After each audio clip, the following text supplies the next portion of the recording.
আজকের আমি কাঁচকলার কোপ্তা করে দেখাচ্ছি। এর জন্য আমি কিন্তু কাঁচকলা আলু সিদ্ধ করে নিয়েছি। এতে আমি কাঁচকলাতে দিচ্ছি লবণ, হলুদ, জিরের গুঁড়ো, ধনের গুঁড়ো আর একটু কাঁচা লঙ্কা।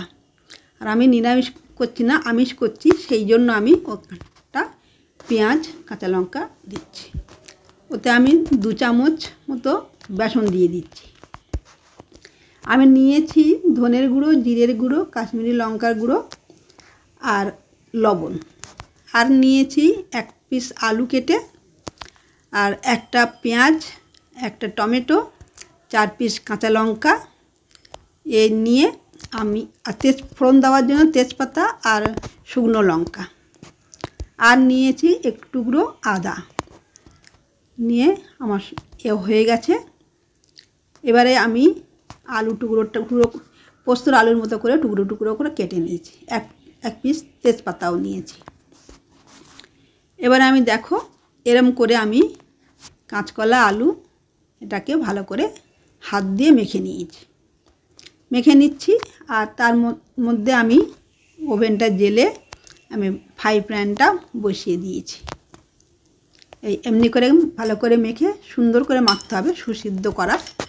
মেখে এইরকম গোল গোল করে আমি ওটাকে বানিয়ে নিয়েছি কোপ্তা।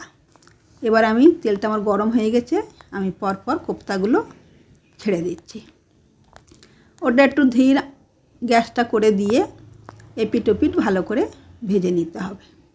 তাহলে ভিতর পর্যন্ত ভাজা হলে একটু মুচমুচে মতো হবে, তাতে টেস্টটা ভালো হবে। এমনি করে পরপর আমি ভেজে নিচ্ছি।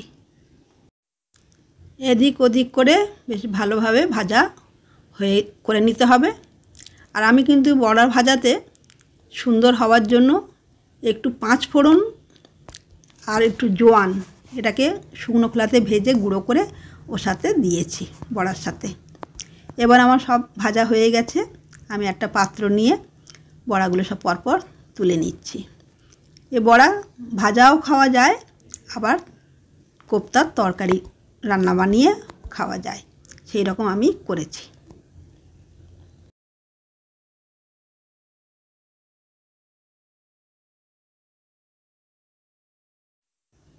ব্যাস আমার হয়ে গেছে, তুলে নিয়েছি। ওই কড়াইতেই আমি এবার ফোড়ন দিয়ে দিচ্ছি। সাদা জিরে, 2টো শুকনো লঙ্কা, একটা তেজপাতা। এই ফোড়ন দিয়ে ফোড়নটা একটু ভাজা গন্ধ বেরিয়েছে। এবার ওতে একটুখানি চিনি দিয়ে দিচ্ছি। চিনি দিয়ে ওটা ভাজা একটু হয়ে গেলে তারপরে আমার পেঁয়াজ দেওয়া, এই পেঁয়াজ দিয়ে দিলাম।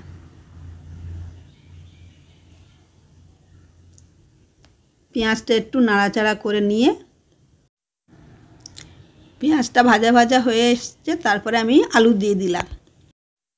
একটু নাড়াচাড়া করে আমি একটু চাপা দিয়ে দিলাম।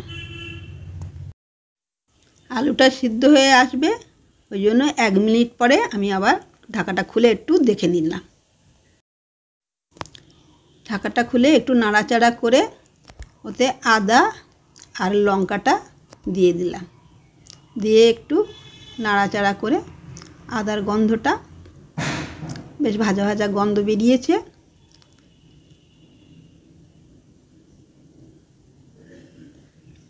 এবার আমি মশলাটাকে জল দিয়ে গুলিয়ে রেখেছিলাম, সেই মশলাটাকে দিয়ে দিলাম। দিয়ে ওটাকে কিছুক্ষণ ভাজা ভাজা করার জন্য একটু জল দিয়ে দিয়েছি। বাটিটাকে ধুয়ে আবার একটু জল দিয়ে দিলাম। দিয়ে কিছুক্ষণ নাড়াচাড়া করে এবার আমি একটু 5 মিনিট পরে এসে আমি ঢাকাটা খুলে দেখছি।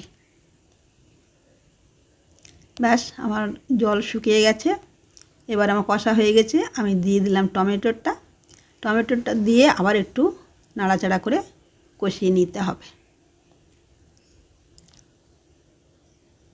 এমনি করে নাড়াচাড়া করে একটু কষিয়ে নিলে বেশি ভালো লাগবে খেতে। যেহেতু আমি আমিষ করেছি পেঁয়াজ দিয়ে, সেই জন্য ভালো হবে, টেস্টি আসবে। এবার কষানো হয়ে গেছে, আমি জল দিয়ে দিলাম। জলটা দিয়ে আর একটু ফোটার জন্য আমি এবার চাপা দিয়ে দিচ্ছি।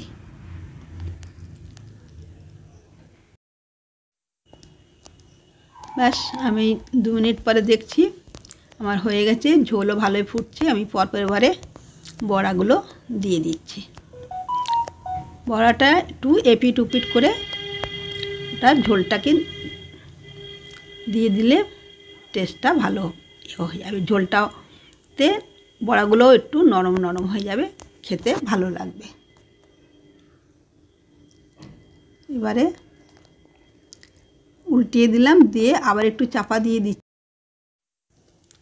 1 মিনিট পরে খুলে ফেললাম।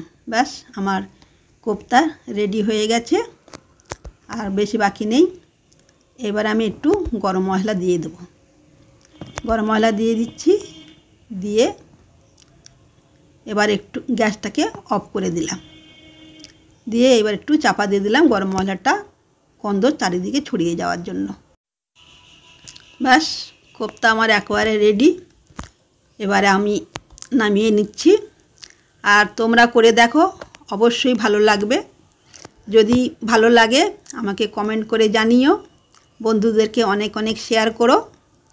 আর সাবস্ক্রাইব যদি আমার চ্যানেলে করা না থাকে, চ্যানেলটাকে সাবস্ক্রাইব করে দিও। আবার নতুন কোনো রেসিপি নিয়ে কথা বলতে পারবো। সম্পূর্ণ ভিডিওটা দেখার জন্য ধন্যবাদ।